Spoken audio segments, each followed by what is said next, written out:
Yan, nagluto naman tayo mga ka-siparot ng kotse. Siparot. Madalas orderan tayo niyan. Binagyan ng kunting tubig para hindi naman masyadong, tapos sinigang, pork sinigang. Yan ang mga binamit siparot.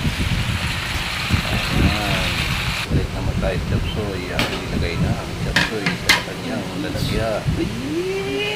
Kaya kung gusto nyo mag-order, punta lang kayo dito sa Mulista Resort dito sa Irupi, Balikangan dito po sa Park ng People.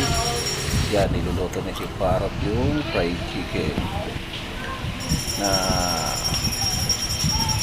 gawa ni siparot. At ang sauce ng fried chicken, yan, kumindat pa si siparot, sabay paste daw, paste. Yan, kaya yan, ay napalakasan yung apoy. Medyo malapot-lapot siya kasi gravy, sauce ng fried chicken. Thank you guys, and